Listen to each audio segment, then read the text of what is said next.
नमस्कार, मी राम वाघ. आज आपण एक नवीन विषयासह भेटतो आहोत. गाव ते भारत देश या संवाद मालिकेला आज आपण सुरुवात करत आहोत आणि यामध्ये आज आपण अत्यंत महत्त्वाचा विषय घेतलाय. आज सगळीकडे बेरोजगार युवक असेल तो नोकरीच्या प्रतीक्षेत आहे. आज शेतकरी असेल त्याची किमान अपेक्षा आहे की मी पिकवलेल्या भावाला किमान हमी भाव मिळावा. 60 वर्ष आयुष्याची नोकरीमध्ये घातलेल्या कर्मचाऱ्याला वाटतं की माझं जे उर्वरित आयुष्य आहे, माझ्या मुलाबाळांचं शिक्षण आहे, नोकरी आहे, त्यासाठी किमान मला पेन्शन मिळावी. ह्या सगळ्या प्रश्नांना सामान्य माणूस संघर्ष करत असताना एक वर्ग मात्र आपल्याला इथे फार सुखामध्ये असलेला दिसतोय. तो म्हणजे मंत्री, आमदार, खासदार. वेतन, भत्ते, लाभ, पेन्शन. पेन्शनवीर योजना भारतामध्ये जर जगाच्या पाठीवर कुणाला मिळत असेल तर ती फक्त आपल्या देशातील पदाधिकाऱ्यांना मिळाली. सो या स्थितीमध्ये एक सामान्य माणूस म्हणून आपण ज्या वेळेला याकडे बघतो त्यावेळेला आपल्या समोर येतात स्वातंत्र्यानंतरची 75 वर्ष. आज आपण अमृत महोत्सवी वर्ष देशाच्या स्वातंत्र्याचं साजरं करत आहोत. सो ज्या वेळेला आपण ब्रिटिश साम्राज्याच्या अंमलाखाली होतो आपल्याला असं वाटत होतं की ब्रिटिश आपल्यावर खूप अन्याय करत आहेत. त्याचे वेगवेगळे संदर्भ आपल्या स्वातंत्र्य सैनिकांनी दिले आणि ते खरंही होतं. हजारो किलोमीटर दूर असलेलं ब्रिटिश देश आपल्या देशावर राज्य करत होतं. आपण पारतंत्र्यामध्ये होतो आणि त्यासाठी आपण संघर्ष केला. अनेक स्वातंत्र्यवीरांनी आपलं आयुष्य यासाठी दिलं. भगतसिंग, सुखदेव, राजगुरू, अशफाक उल्ला खान यांनी तर प्राणाची आहुती दिली. महात्मा गांधी असतील, डॉक्टर बाबासाहेब आंबेडकर, लोकमान्य टिळक, गोपाळ गणेश आगरकर, पंडित जवाहरलाल नेहरू, सरदार वल्लभभाई पटेल अशा अनेक महान विभूतींनी आपल्या देशासाठी आपल्या आयुष्याचं समर्पण दिलं. 75 वर्षानंतर आपण आपल्या आयुष्यामध्ये बालपणापासून अशा कथा ऐकत आलो की सारे जहां से अच्छा हिंदोसता हमारा, हम बुलबुले है इसकी ये गुलसिता हमारा. आणि मग आपल्या देशाचा विकास कोण करणार? तर कोणीतरी नेता असणार, तो आपला विकास करणार. कोणीतरी मंत्री असणार, आमदार असणार, खासदार असणार. अशी प्रत्येकाची आपली धारणा आहे. आपण जरा वास्तविकतेकडे येऊ. सामान्य जनता आज विविध प्रश्नांकडे संघर्ष करत असताना आपल्या समोर चित्र येतं लाल बहादूर शास्त्री यांचं. लाल बहादूर शास्त्री ज्या वेळेला रेल्वे मिनिस्टर होते त्यांच्या आईने त्यांना विचारलं की बाळा तू काय करतोय, कुठं काम करतो? तर आपल्या आईला आपण करत असलेल्या कामाचा जास्त दुराभिमान वाटू नये म्हणून लाल बहादूर शास्त्री म्हणतात की आई मी एका रेल्वेच्या ऑफिसमध्ये कारकून म्हणून काम करतो.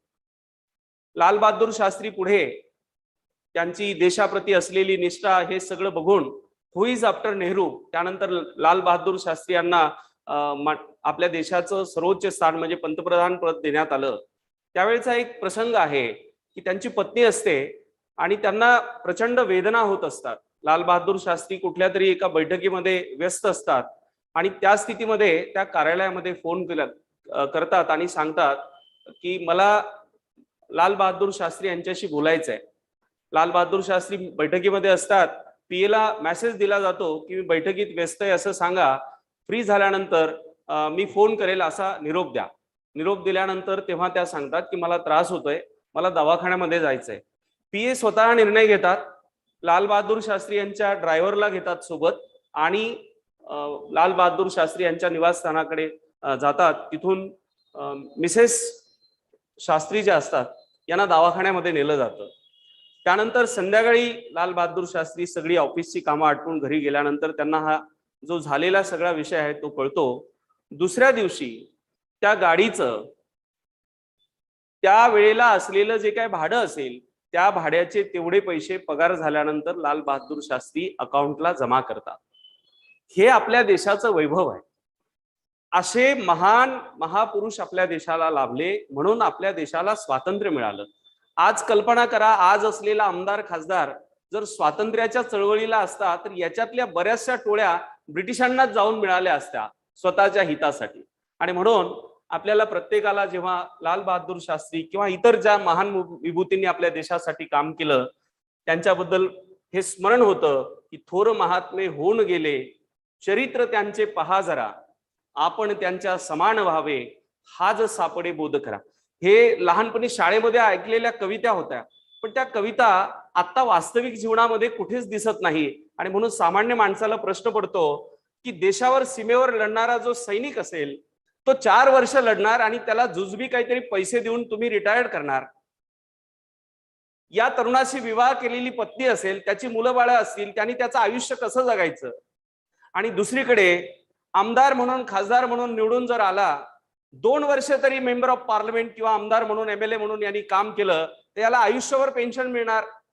या आमदार खासदाराला त्याच्या परिवाराला सुद्धा त्यांच्या पश्चात म्हणजे आमदार खासदार यांचं वयोमानानुसार पुढे निधन झालं तर त्यांचे कुटुंब सुद्धा ते पेन्शन घेत राहणार. सो जे निर्णय घेणारे आहेत हा असा निर्णय, जर देश संकटात असेल, देश आर्थिक संकटात असेल, तुम्हाला आठवत असेल लाल बहादूर शास्त्री यांच्या काळामध्ये चायना सोबत आपलं वॉर झालं होतं, त्या काळात दुष्काळाची सुद्धा परिस्थिती होती, तर सबंध देशांनी पंतप्रधानांनी जाहीर केलं म्हणून दिवसाला काही उपवास लोकांनी धरले होते. लोकांनी सरकारी तिजोरीमध्ये मदत सुद्धा पुरवली होती. पण एकीकडे तुम्ही मलिदा खाणार, एकीकडे तुम्ही गोडधोड खाणार आणि तुम्ही देशाच्या सैनिकांना म्हणणार की नाही तुम्ही देशभक्तीसाठी जगायचं, तुम्ही चटणी भाकर खायची. तर हे कुठेतरी पटत नाही. दुसऱ्या मुद्द्याकडे जाऊ आपण. सैनिकाचा एकच मुद्दा नाही आपल्या देशामध्ये. शेतकरी कृषी प्रधान असलेला भारत देश, 75 वर्ष झाली स्वातंत्र्याला, अजूनही आपल्या देशामध्ये पेनाचं उत्पादन करणाऱ्या एका व्यावसायिकाला त्याच्या वस्तूची किंमत किती असेल हे ठरवण्याचा अधिकार आहे. परंतु या देशामधला जो खरा पोषण करता आहे त्या शेतकऱ्याला त्यांनी पिकवलेल्या मालाचा भाव ठरवण्याचा अधिकार नाही, अशी व्यवस्था आपल्या देशामध्ये आहे. यामध्ये असलेले ठेकेदार, यामध्ये असलेले जे काय मध्यस्थी हेच सरकारशी हात मिळवणी करतात आणि ते ठरवतील तो भाव ठरतो. अनेकदा शेतकरी 6-4 महिने पिकवलेल्या फळबागा असतील, पिकवलेल्या फळभाज्या असतील, त्या रस्त्यावर फेकून घरी चालला जातो. सो या वास्तविक प्रश्नांकडे कोण बघणार. पुढे आपण जातोय शेतकऱ्याची. आज मागे 1-1.5 वर्ष शेतकऱ्यांनी आंदोलन केलं. या आंदोलनामध्ये त्यांना आश्वासनं दिल्या गेली. अजूनही कृषी कायद्यामध्ये कुठल्याही पद्धतीचे बदल झाले नाहीत.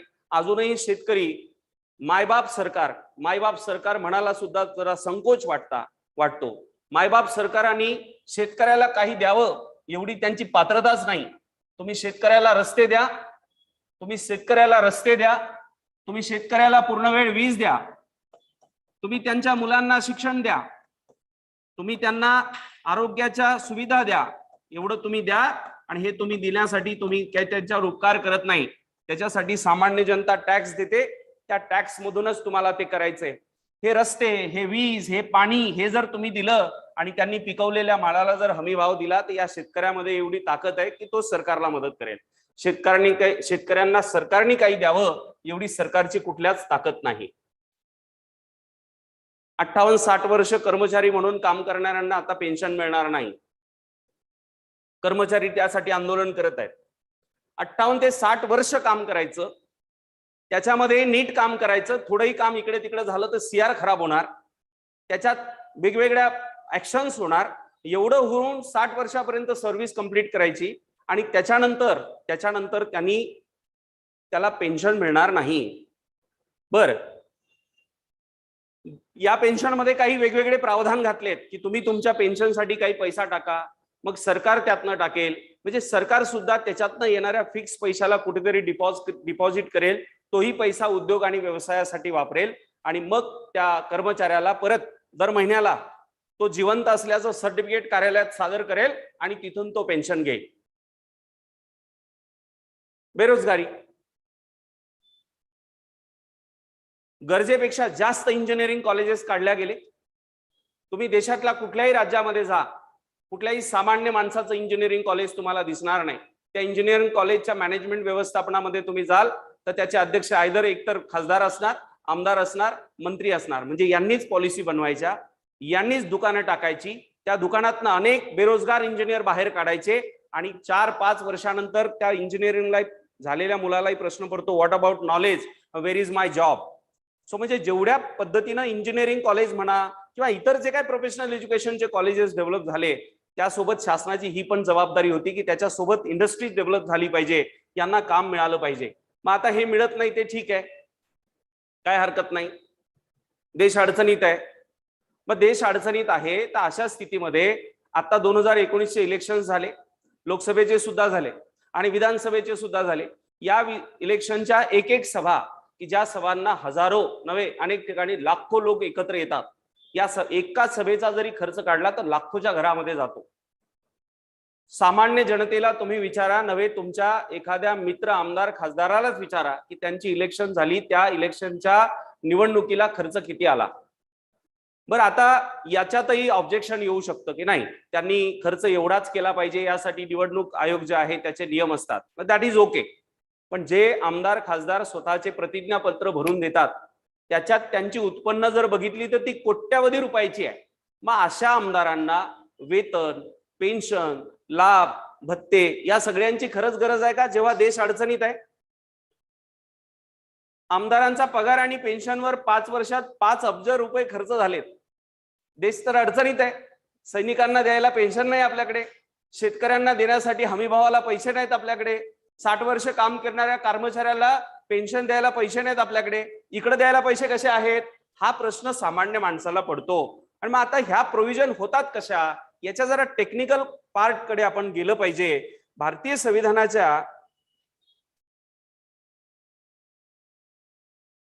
संविधानाच्या सेशन सुरू आहे ना, आय होप सुरू आहे. आपल्या देशातला म्हणजे जगाच्या पाठीवर असा आपला एकमेव देश आहे की ज्या देशात आमदार आणि खासदार स्वतःचं वेतन, भत्ते, पेन्शन ठरवू शकतात. त्यांना कोणाकडे अप्लाय करायची गरज नाही. सामान्य कर्मचाऱ्याला मात्र नोकरीसाठी अप्लाय करायचा आहे, त्याला नीट नोकरी करायची आहे, त्याचे CR नीट असेल तरच त्याला सगळं व्यवस्थित मिळणार आहे. पण इथे प्रोव्हिजन्स वेगळे आहेत. इथे खासदार स्वतःचे वेतन स्वतः ठरवू शकतात. संविधानाच्या आर्टिकल 106 106 कलमानुसार खासदार स्वतःचं जे वेतन आहे, भत्ते आहे, पेन्शन आहे हे स्वतः ठरवतात. 1954 ला salary allowances and pension of member of parliament अशा पद्धतीचा हा कायदा झालेला आहे. पुढे 2018 ला याच्यामध्ये अमेंडमेंट म्हणजे दुरुस्ती करण्यात आली आणि यामध्ये खासदारांचं जे वेतन आहे हे आता जे ठरलंय त्याच्यामध्ये ऑटोमॅटिक वाढलं पाहिजे याची सुद्धा प्रोव्हिजन करून टाकली. इकडे जर पेन्शन वाढ पाहिजे असेल, वेतन वाढ पाहिजे असेल तर सामान्य माणसाला, कर्मचाऱ्याला रस्त्यावर यावं लागतं, उपोषण करावं लागतं.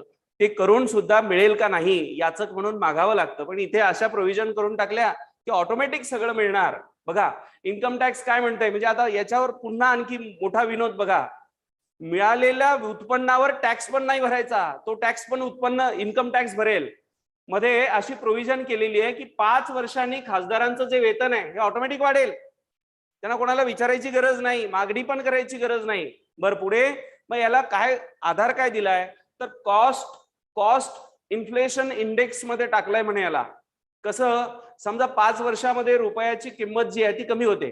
कशी होते, समजा आता 10 रुपयाला 2 पेन विकत घेतले आपण कधी 2014 ला, आता 2019 ला म्हणजे 5 वर्षानंतर जर 10 रुपयाला एकच पेन कमी आला, एकच पेन येत असेल, 2014 ला 2 पेन येत होते 10 रुपयाला, 2019 ला एकच पेन येतो 10 रुपयाला, म्हणजे काय झालं तर रुपयाचं खरेदी मूल्य कमी झालं. बरोबर आहे. आणि म्हणून फक्त देशामध्ये आमदार आणि खासदारांना ह्या आर्थिक संकटाचा जो आहे तो नुकसान होऊ नये म्हणून इथे बघा 1 एप्रिल 2020 ला हे प्रोव्हिजन करण्याचं निर्धारित करण्यात आलं होतं आणि salary allowances and provision for member of parliament हे ठरवण्यात आलं होतं. याच्यावर विनोद सांगतो तुम्हाला आणखी, आणि याची जी सुरुवात आहे ती 2009 पासून सुरू करण्यात आली. म्हणजे जे 2020 पासून करायचं होतं त्याची सुद्धा सुरुवात अगोदरच करण्यात आली. आता बघू आपण 2020 ला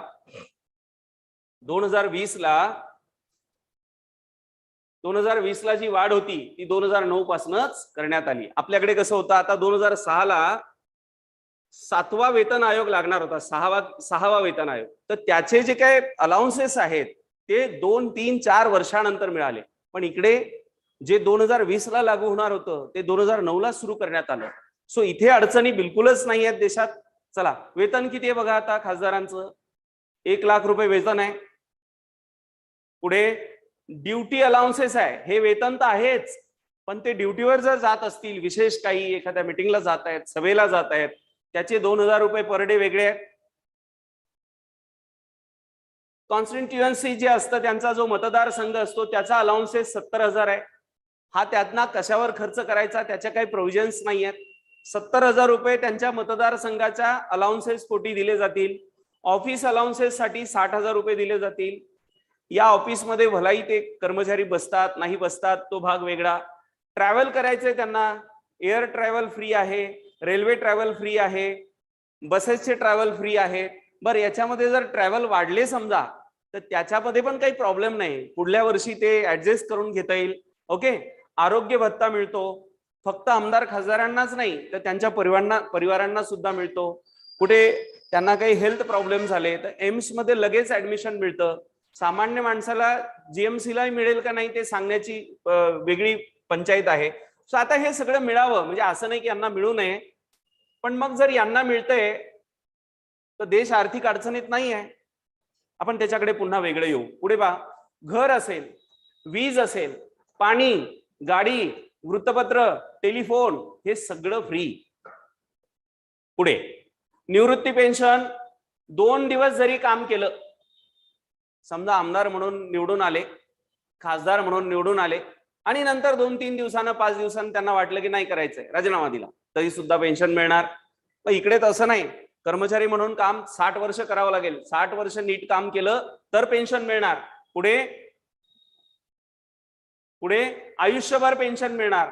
पुढे 5 वर्षांनी ती 25,000 आहे, 5 वर्षापेक्षा जास्त राहिल्यास 2,000 रुपये प्रति पुन्हा टर्म त्यांचं वाढणार. आता कॉस्ट इन्फ्लेशन इंडेक्स इथे पण आहे, 5 वर्षानंतर हे ऑटोमॅटिक पेन्शन सुद्धा वाढणार. म्हणजे याच्यासाठी पण कुठे काही अप्लाय करायची नाही.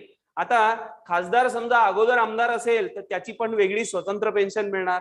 खासदार राष्ट्रपती झाले, उपराष्ट्रपती झाले, पंतप्रधान झाले, आमदार मुख्यमंत्री झाले, याचं स्वतंत्र वेतन सुद्धा मिळणार. या स्थितीमध्ये जी पेन्शन अगोदर लागू होती ती सुद्धा चालूच राहणार. सो म्हणजे एक व्यक्ती कर्मचारी म्हणून काम करत असेल, एक व्यक्ती कर्मचारी म्हणून काम करत असेल, एक ड्युटी, एक पगार आणि एक वेतन होतं त्याला. इथे तो आमदार होता त्याची वेगळी पेन्शन, खासदार झाला वेगळी पेन्शन, डबल टर्म मध्ये आला त्याला परत ऍडिशनल अमाऊंट, मंत्री झाला त्याचं वेगळं वेतन. सो हे आपल्या देशामध्ये आहे, जे आपल्या पुढे मांडण्याचा उद्देश हा आहे की आपण पुढे जाऊ. आता जरा हे आणखी पुढचे राहिलेले जे ऑप्शन्स आहेत ते कव्हर करून घेऊ. माननीय राष्ट्रपती आपल्या देशाचे, जे देशाचे प्रमुख आहेत, राष्ट्रपती भवन असतं, 5 लाख रुपये यांचं वेतन असतं. इतर जे काय देय भत्ते लाभ हे सगळं यांच्यासाठी लागू असतं. साधारणतः 200 खोल्यांचं हे राजभवन आहे, हे अधिकृत यांचं निवासस्थान असतं. कर्मचारी, पाहुणे याच्यासाठी लागणारा खर्च, ह्या सगळ्या प्रोव्हिजन्स यासाठी आहे. अर्थात राष्ट्रपती आहेत यामध्ये ह्या सगळ्या बाबी आवश्यकच आहेत. पुढे जाऊ जरा माहितीसाठी म्हणून. संसद अधिनियम 1953च्या वेतन आणि भत्ते अंतर्गत उपराष्ट्रपती पदासाठी वेतन नाही आहे, परंतु ते राज्यसभा सदनाचे पदसिद्ध अध्यक्ष असतात, त्यासाठी त्यांना प्रतिमाह 4 लाख रुपये वेतन जे आहे ते मिळतं. इतर देय आणि भत्ते सुद्धा वेगळे असतात.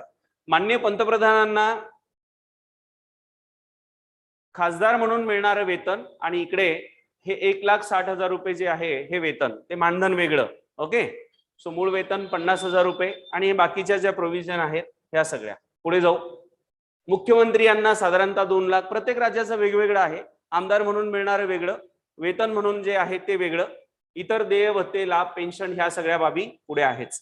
आता मूळ मुद्दा हा आहे की ज्या लोकांच्या निवडणुकांमध्ये कोट्यावधी रुपयाचा निधी खर्च होतो अशा, बरं आपण जर म्हटलं की ते अधिकृतरित्या कोट्यावधी रुपये खर्च होतो हे मान्य नाही, तर त्यांचे जे प्रतिज्ञापत्र असतात या प्रतिज्ञापत्रामध्येच नमूद आहे, त्या असलेल्या नमूद प्रमाणे जवळपास 85 ते 90% असे आमदार खासदार आहेत की ज्यांच्याकडे ऑलरेडी करोडो रुपयाची संपत्ती आहे. मग अशा लोकांना पेन्शनची गरज आहे का? अशा लोकांना वेतन वाढ. आता दिल्ली विधानसभेने एक ऑर्डिनन्स पास केले, अधिनियम पास केला आणि त्याच्यानुसार त्यांच्या जे काय वेतन भत्ते आहेत ते वाढवून टाकले. आता मागचं जे सरकार होतं त्यामध्ये अर्थमंत्री असलेले जे उपमुख्यमंत्री होते त्यांनी महाराष्ट्रातील विधानसभेचे जे आमदार होते त्यांना नवीन गाड्या घेण्यासाठी प्रत्येकी 30 ते 35 लाख रुपये देण्याच्या संदर्भामध्ये डिसिजन घेतले. सो हे जे डिसिजन होतात, या एकीकडे देश अडचणीत आहे, त्यामुळे सैनिकांना पेन्शन देता येणार नाही, कर्मचाऱ्यांना पूर्ण पेन्शन देता येणार नाही, जुनी पेन्शन योजना, शेतकऱ्यांना हमी भाव नाही, बेरोजगारांसाठी नवीन नोकऱ्या काढायच्या नाही, आणि दुसरीकडे मात्र इथे राहायला घर, पेन्शन, वेतन, सगळे देय फायदे, मतदारसंघात फिरायला 35-40 लाखाची गाडी, हा सगळा जो पैसा आहे हा कुठून येतो? हा सामान्य माणसाच्या टॅक्स मधनं आलेला पैसा आहे. आणि म्हणून सामान्य माणसाच्या टॅक्स मधून जर हा पैसा खर्च होत असेल तर एक सामान्य माणूस म्हणून त्याला हे जाणून घेण्याचा अधिकार आहे की माझा जो पैसा आहे तो कुठे खर्च होतो. सो पुढे आपण जाऊ. आता आमदाराचं वेतन काय आहे ते पण पाहून घ्या. सध्या महाराष्ट्राच्या राजकारणामध्ये खूप उलथापालथी सुरू आहे. अजूनही काही गोंधळ संपलेला नाही आहे.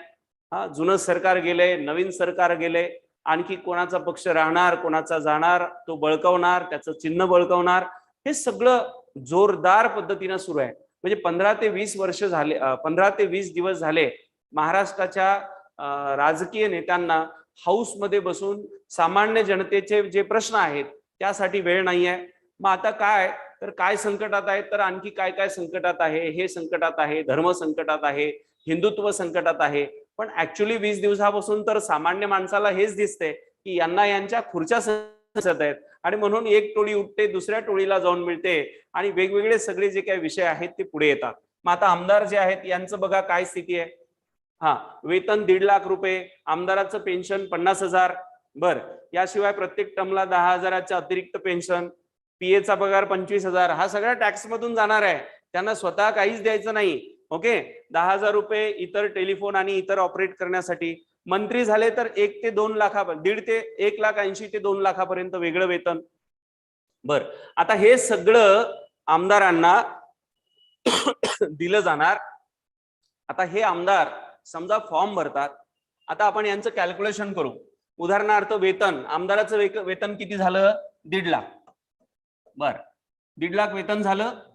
एक सेकंद. हा, 1.5 लाख रुपये वेतन. किती वर्ष आमदार राहते भाऊ? हे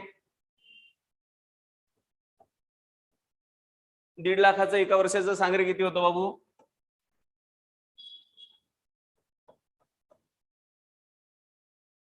सांगा. म्हणजे 15 लाख आणि ते 3 लाख म्हणजे 18 लाख रुपये झाले वर्षाचे.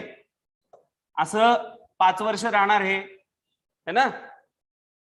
असं 5 वर्ष राहणार म्हणजे साधारणतः 90 लाख पर्यंत यांचं इन्कम जाईल.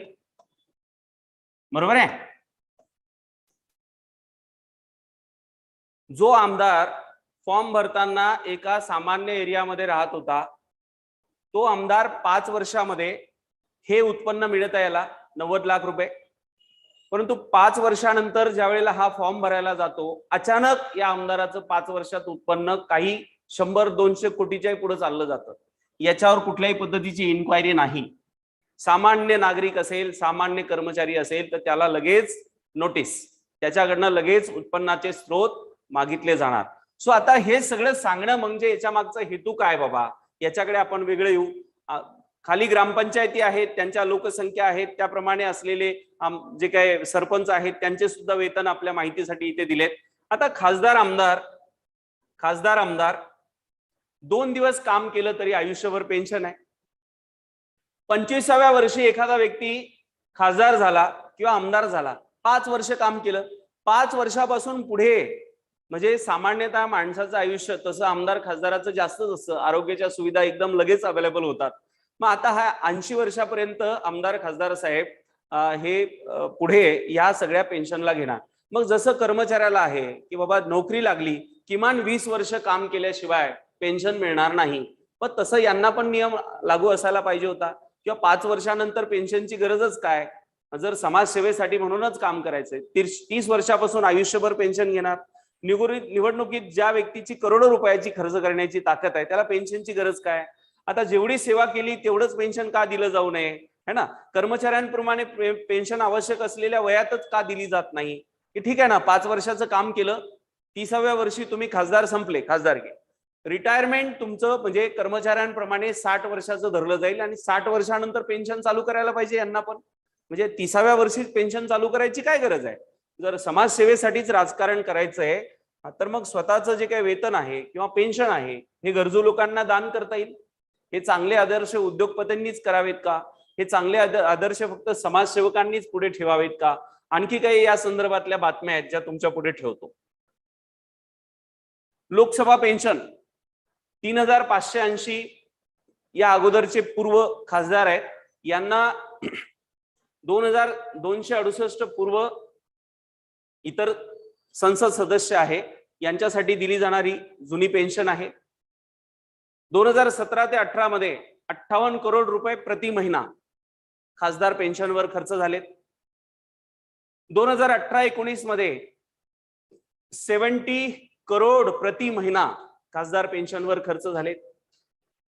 याच्यात सगळ्यात मी म्हणेल की सगळ्यात गरीब लोक कोण आहेत बघा आपल्या पार्लमेंटमध्ये, की ज्यांना पेन्शन दिली जाते.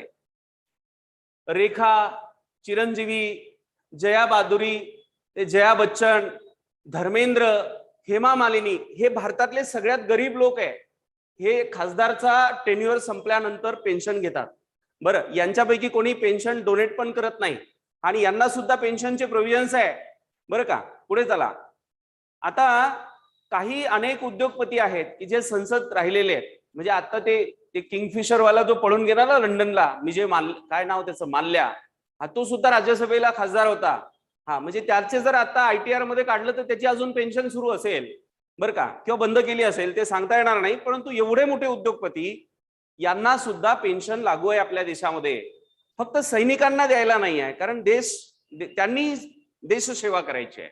तर पैशाची काही गरजच नाही आहे, कारण त्यांना त्याची स्वतःची काही प्रायोरिटी नाही, स्वतःचं कुटुंब नाही. सगळ्या प्रायोरिटी आणि अडचणी आपल्या देशामध्ये आमदार, खासदार आणि मंत्री महोदय यांना आहेत. पुढे चला. इथे पहा, लोकसभेमध्ये 88% करोडपती सांसद आहेत. म्हणजे त्यांनी स्वतःच प्रतिज्ञापत्र भरून दिले. ते आपल्याला वेगळं संशोधन करायची गरज नाही, तपासाची गरज नाही. त्यांनी स्वतःच भरून दिले की माझ्याकडे एवढ्या कोटीची संपत्ती आहे, चल संपत्ती एवढी, अचल संपत्ती.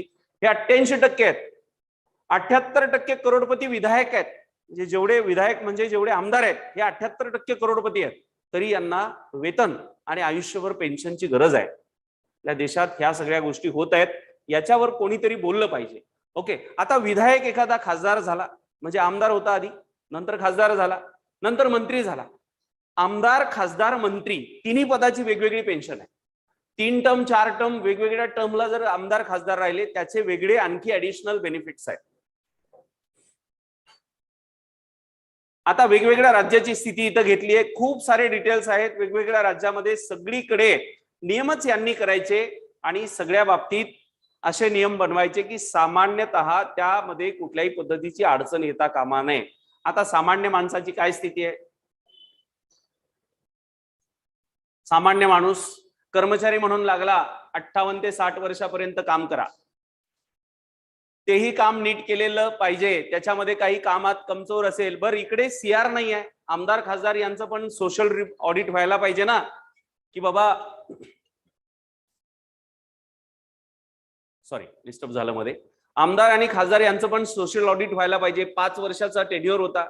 5 वर्षात मतदारसंघात कोणती कोणती कामं केली, मग याचं कुठेतरी ऑडिटिंग व्हायला पाहिजे. याचा CR ऑनरेबल सुप्रीम कोर्टात पाठवा किंवा माननीय राष्ट्रपती यांच्याकडे पाठवा. आणि काम नीट असेल तर सेकंड टर्म करायला द्या. नाहीतर मग हे हळूहळू आपले गट वाढवणार, हळूहळू आपले पक्ष मोठे करणार आणि नंतर यांचे कुटुंब, जसं अगोदरच्या काळात सरंजामशाही होती आपल्याकडे, वतनदारी होती, जहागीरदाऱ्या होत्या, यांचे मुलं नंतर सांसद बनणार, मग मंत्री बनणार, मग खासदार बनणार. हे सगळं सुरू राहणार आणि सामान्य माणसाकडे विकासाचे जे काय प्रवाह आहे हे कधी येणार नाहीत. सो 58 वर्षापर्यंत सामान्य माणूस राहील.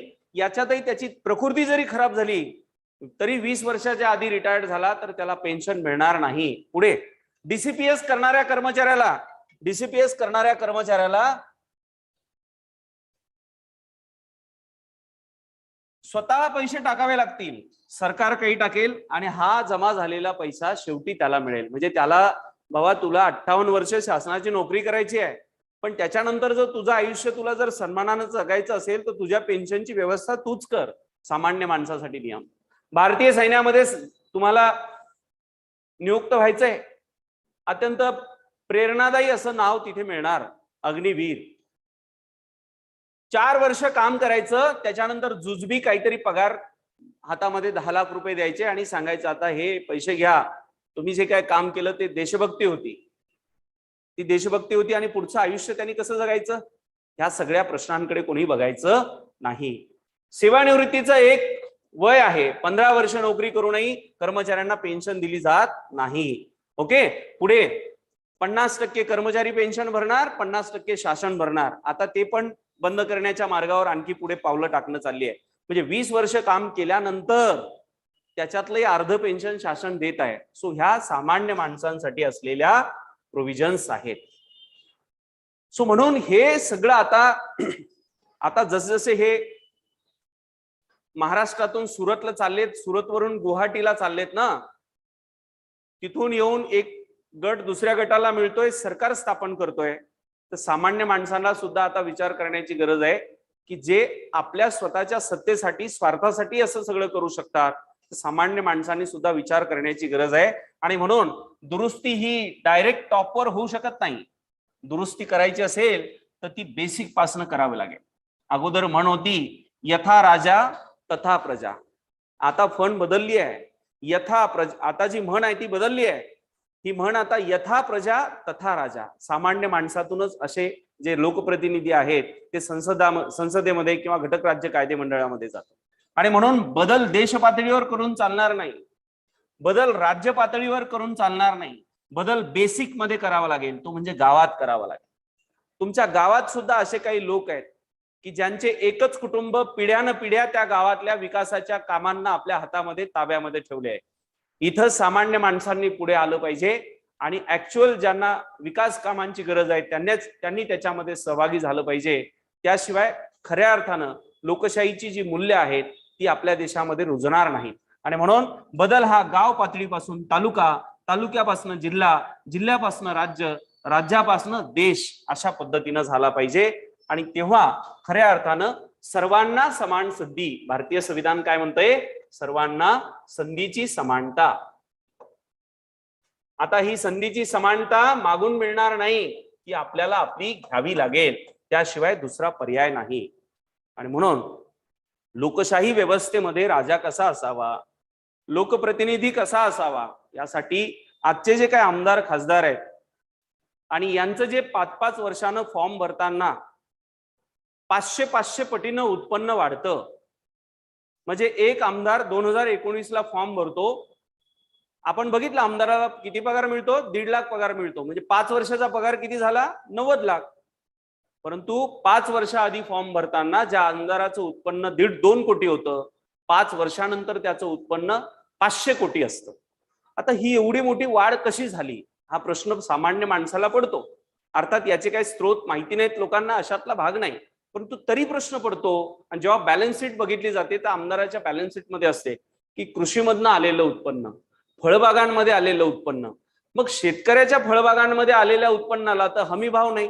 मग तुमच्या फळबागांमध्ये तुम्ही असं काय लावलं की ज्या फळांना सोन्याचे बोंड लागले का, किंवा मी म्हणेल की चांदीच्या भेंड्या लागल्या, की आणखी तिकडे नेकलेस बिकलेस लागले सोन्याचे, डायमंडचे, हे उत्पन्नाचे जे काही बीज आहेत, म्हणजे हे कृषीमध्ये लावलं की एवढं उत्पन्न येतं बाबा. आणि त्याच्यातनं मग माझी जी मागच्या 5 वर्षाआधी 2 कोटीची संपत्ती होती ती 500 कोटीची झाली. ती जरा सामान्य माणसाला सुद्धा आमदार खासदारांनी कळू दिली पाहिजे.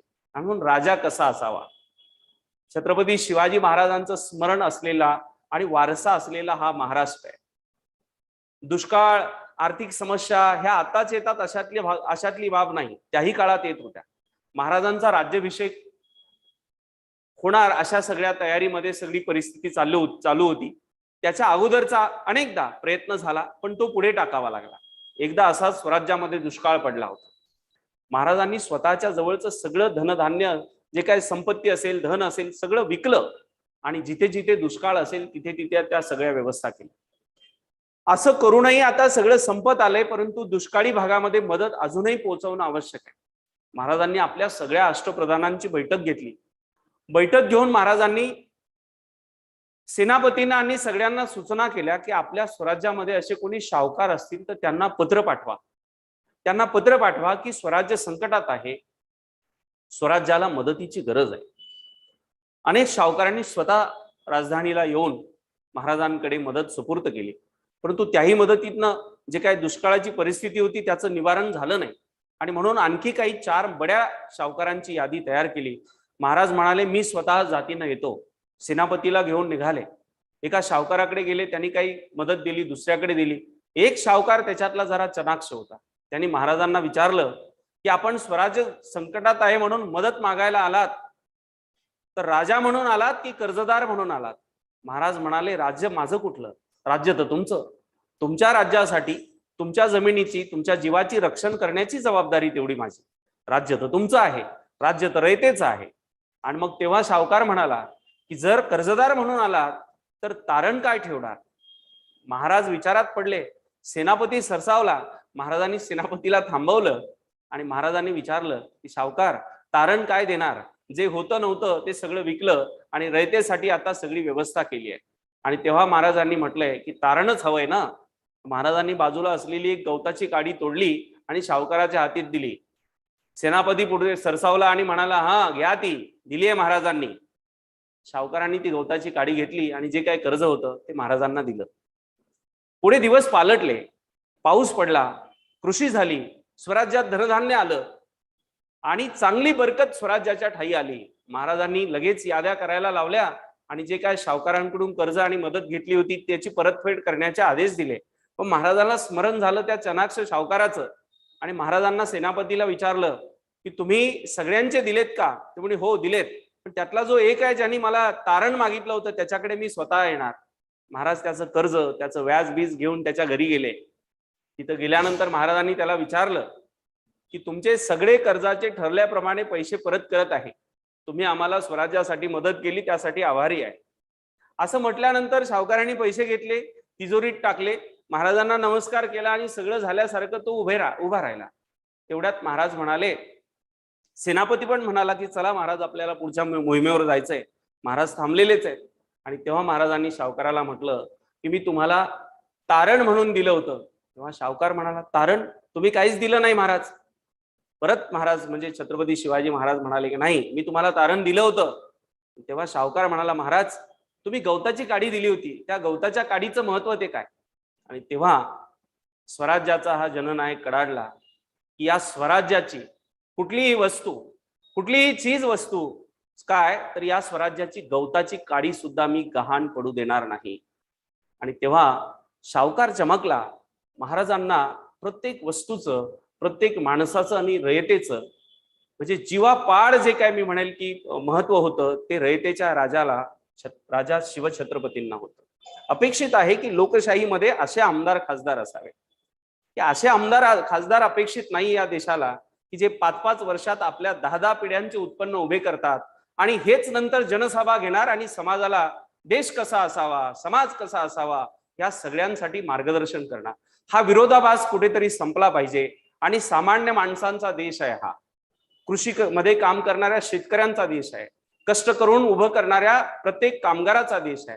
त्याच्या विचारासाठी काम झालं पाहिजे संसदेमध्ये, त्याच्या विचारासाठी काम झालं पाहिजे राज्य विधिमंडळामध्ये. त्यासाठीच देशाला आणि राज्याला टॅक्स दिला जातो. आणि म्हणून आमदार, खासदार, मंत्री यांनी सामान्य माणसांसाठी कायदे करत असताना त्याचा पुनर्विचार केला पाहिजे. आणि जर खरंच देश आर्थिक अडचणीत असेल तर जशी अग्निवीरांसाठी 4 वर्षांची योजना आणली त्या योजनेचा अंमल पहिले संसदेमध्येच करा, पहिला राज्य विधिमंडळामध्येच करा ना. तिथेच पेन्शन पहिल्या बंद करा, नंतर कोणाला मागण्याचा मी म्हणेल की अधिकारच राहणार नाही. आणि म्हणून काही आदर्श घालायचे असतील देशसेवेचे, विशेषतः पैशाचा त्याग करण्याचे, पेन्शनचा त्याग करण्याचे, तर आमदार खासदारांनी या मंत्री महोदयांनी आपल्या स्वतःपासून त्याची सुरुवात केली पाहिजे. तेव्हा सामान्य माणसांना त्याचा विश्वास वाटेल. देश प्रश्नांवर गाव ते देश या सिरीजला आपण सुरुवात केली आहे. आजचं याचं पहिलं आपण हा संवादाचं सत्र घेतलं. आपण आपल्या प्रतिक्रिया नक्की कळवा आणि पुढील सत्रात नक्की भेटू. आपण मला जॉईन केलं त्याबद्दल धन्यवाद. थँक्यू.